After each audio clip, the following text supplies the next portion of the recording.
She'll want it, but not the it you think. Not flowers, not long talks, not your carefully curated vulnerability, no. She wants your gravity. She wants to feel the weight of something she can't control. She wants to stand in the storm of your silence and shiver, not because you're cruel, but because you're centered. You see, she doesn't want peace. She says she does. But something else, ancient, primal, hidden beneath her words, wants tension. Not chaos, not abuse, but a tension only a man with depth can create. Let's be brutally honest, you tried to love her right. You were kind, you were emotionally available, you answered every message, you opened your heart, you softened your edges to make her feel safe. And slowly, she vanished. First emotionally, then sexually, then completely, and you were left there, confused, angry, ashamed, asking yourself the same question Freud asked the entire world: what does a woman want? Sigmund Freud, the man who unraveled the unconscious, who cracked open the human psyche with a scalpel of truth, searched for decades. And after listening to wives, mistresses, lovers, daughters, he whispered a truth most men today still run from. Even she doesn't fully know, but her body knows, her nervous system knows, her dreams know. Freud didn't sugarcoat it. He didn't moralize. He said desire, especially female desire, is not clean, it is not polite, it is not safe, it is wild, unpredictable, full of contradictions. She says she wants calms, but texts back the man who disappears. She says she wants softness, but loses sleep over the man who won't submit. She says she wants loyalty, but obsesses over the one she can't fully possess. Why? Because her unconscious is not searching for comfort. It's searching for containment. And here's where most men fail, not because they're bad, but because they were lied to. Told that love is earned through compliance, that affection is a transaction, that masculinity is dangerous unless it's been declawed, therapized, and made emotionally digestible. So they try harder, they give more, they become open books, and in doing so, they become boring, predictable, owned. But she doesn't want to own you. She wants to orbit something she can't quite tame. And that ache you feel right now, that confusion, that quiet rage, it's not weakness, it's your initiation. Because Freud wasn't warning us about women. He was warning us about what happens when men forget who they are. And that's where we go next. Freud called it the dark continent, not because women were dangerous, but because female desire, in his words, was unexplored territory. Wild, repressed, unpredictable. He saw that society taught women what to say, but their bodies spoke a different language. Polite civilization told them to want stability, but their unconscious longed for the man who could not be tamed. Not the man who explains himself, not the man who seeks reassurance, not the man who tries to be enough, but the man who exists beyond her reach, the man who, even in love, remains sovereign. Freud watched it again and again, women speaking one truth and living another, saying, "I just want a kind man," but texting back the one who vanished, saying, "I want emotional safety," but spiraling for the one who remains unaffected, saying, "I want to be chosen," but craving the one who chooses himself first. This isn't hypocrisy, it's instinct. Freud named it the repetition compulsion, the idea that we're magnetized, not to what heals us, but to what reactivates our deepest wounds, because in that tension, There's electricity, and in that electricity there's desire, and desire, Freud warned us, has nothing to do with logic. It's not about who's good for her, it's about who can penetrate the psyche. The unconscious craves contrast, a man who can hold chaos without becoming chaotic, a man who can witness her storm without losing his own weather. Because women aren't drawn to danger for the sake of drama, they're drawn to it for the containment it demands, the edge, the unknowable, the tension between surrender and the impossibility of owning you. That's what ignites her. Not your comfort, not your emotional transparency, but your inner gravity. And that's why so many men feel invisible today. Because they were told to lead with softness, to speak every emotion, to flood the room with approval and affection. But she doesn't crave a flood. She craves structure, the edge of something sacred, the mystery of what you're not revealing. She wants to feel that you have darkness and that you've mastered it, not hidden it, not leaked it, mastered it. Because if you can't hold your own hunger, how will you ever hold hers? This is what Freud knew, that women are not attracted to men who are nice, they're attracted to men who are anchored, not cold, not cruel, but unshakable.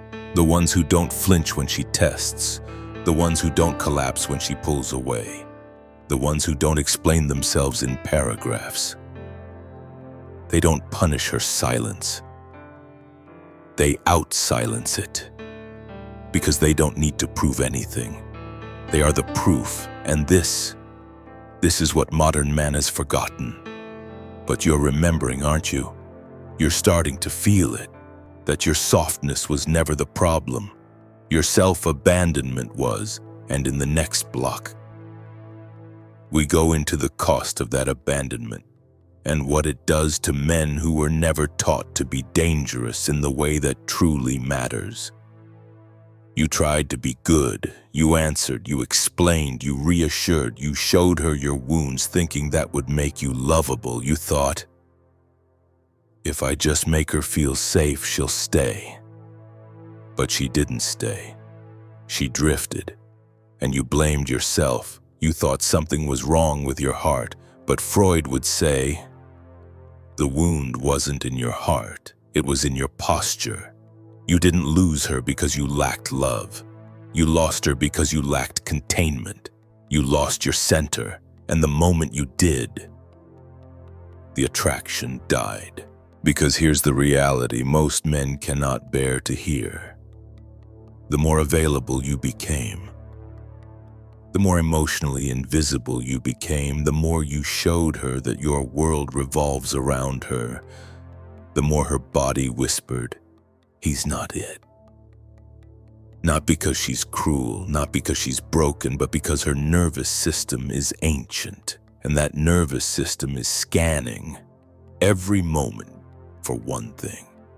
Is he unshakable? Not is he perfect? Not is he nice? Not even does he love me? But can he hold his own when I cannot hold mine? That's what she's searching for, often without realizing it. But no one taught you this. You were told that being emotional was strength, that crying in her lap would build connection, that confessing your every fear would make her trust you. But connection is not the same as desire. Connection may make her care, but only tension makes her crave. Freud called this the instinctual contradiction, where what the conscious mind says it wants is not what the unconscious responds to. You were taught to be safe, but she doesn't fantasize about safe.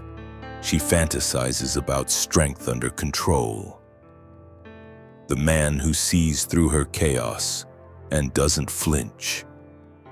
The man who can walk away and doesn't bluff. The man who has feelings but doesn't worship them. And you You gave her everything, your time, your focus, your validation, your soul. And still she withdrew, because in trying to make her the sun, you became a satellite, orbiting, following, gravitating around her emotions. But here's the truth. No woman wants to be your axis. She wants to feel your orbit and choose to enter it. She wants to feel pulled into your gravity, not chased down by your insecurity. She wants to know, if I leave, will he still be him? And if the answer is no, she will leave. Maybe not right away, maybe not loudly, but slowly, silently. She'll disconnect from your lack of centers and turn toward anything that gives her back the feeling of edge. And you'll wonder why. But you already know why. You forgot the one thing every great man remembers. The world doesn't respect what bends too easily, especially not a woman's unconscious mind. So what now? Now we begin your return, and in the next block we enter the turning point, the resurrection of the masculine, not the illusion of control, but the mastery of the self. You don't have to dominate her, you have to stop abandoning yourself. Freud never said that women want cruelty. He said they respond to power, not over them, but over yourself. He called it sublimation, the transmutation of primitive impulse into higher aim. Your lust becomes presence. Your anger becomes focus. Your need becomes direction, and that direction, when it is true, becomes magnetic. Because she doesn't want your attention, she wants to feel your center, that stillness in you that isn't shaken when she tests. That quiet fire that doesn't rise just to entertain her storm. That rare masculine calm that says, "You're free to come closer, but I'll remain where I am." You think that's cold? It's the warmest truth she's never told you, because it's the one that makes her feel safe enough to melt. Not because you said, "I'll never leave," but because you don't need to stay to prove your worth. This is where respect is born, not in your vulnerability, but in your voluntary restraint. Freud saw it clearly. Desire doesn't bloom in comfort, it erupts in contrast. The man who's capable of devouring, but doesn't. The man who sees her, but doesn't chase. The man who burns, but doesn't beg. That man is dangerous. And no, not violent, not unstable, not theatrical, but dangerous in the way a mountain is, in the way silence is, in the way a man becomes when he is no longer reachable by manipulation. That's what turns her on, even if she won't say it. She doesn't want to conquer you. She wants to lose herself in what cannot be moved. That's the paradox of feminine desire. She wants to surrender, but only to a man who doesn't need her surrender to validate himself. Only to a man who can walk away without trembling. Only to a man whose mission burns brighter than her moods. And yes, she'll test that. She'll withdraw. She'll provoke. She'll create tension just to see. Are you real? And most men, they collapse. They text more. They explain. They apologize for having a spine. But you don't explain silence to someone who doesn't know how to sit in it. You let her feel the edge, and that edge, that quiet, sovereign, unyielding presence, is what her nervous system has been aching to find. Because it's rare, and in a world where most men try to please, perform, or pursue, a man who remains untouched by the need to be needed is the one she can finally trust. And trust, boy, that's where the real surrender begins, but only if you hold, only if you resist, only if you remember. Which brings us to the final block, the moment of choice, the call to rise, not to dominate her, but to own yourself so deeply that no one else ever can. There comes a moment when you no longer chase her approval, not out of pride, but because you've remembered your purpose. The man who kneels to her moods will never awaken her soul, because she cannot desire what she commands. Freud knew this. He wrote, "Love and desire are not the same. One seeks union, the other distance." It is in that distance, that space between your sovereignty and her surrender, where fire lives, not the fire of obsession, but the fire of reverence. You think she left because you didn't love her enough, but no, she left because you loved her more than you respected your own center. You made her your mission, when you should have made your mission your offering. That's what she wants. To orbit a man who is already whole, a man who doesn't collapse into her but invites her to rise beside him. And here's the hard truth. If you still need her to believe in you, you don't yet believe in yourself. That's why she pulls away, not because you're weak, but because you've built your sense of power on her reflection. She wants to feel your force, but not through control, through containment, through your ability to want without need, to feel without losing yourself, to love without worship, because the moment she senses you've lost yourself inside her is the moment she starts to pull back. Not consciously, not with cruelty, but as an instinct, because her biology doesn't reward the man who chases. It rewards the man who leads, not with volume, not with performance, but with presence.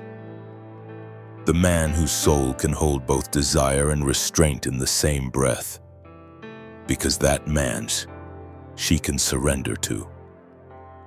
Freud never hated love. He simply understood that real love, lasting love, is built on power first, not domination, but inner gravity, not rules, but purpose. A woman's feminine energy wants to open, but only to something worthy of entering. So become that. Become the man who doesn't flinch, who doesn't beg, who doesn't explain his fire.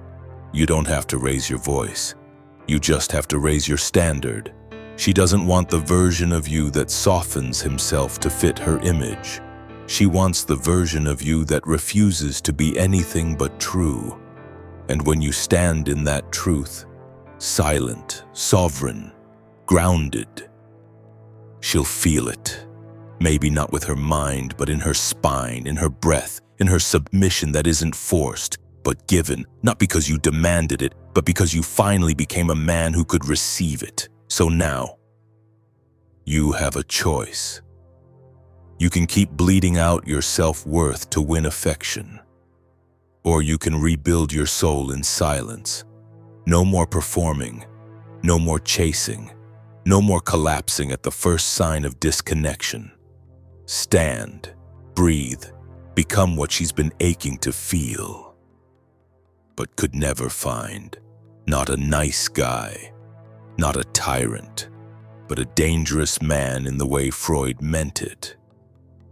A man who is powerful because he doesn't need power over anyone. He has mastery of himself, and that is the only kind of man a woman will ever truly want.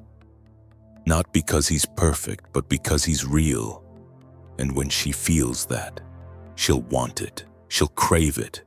She'll kneel for it, not with fear, but with awe. Welcome back, brother. Welcome home.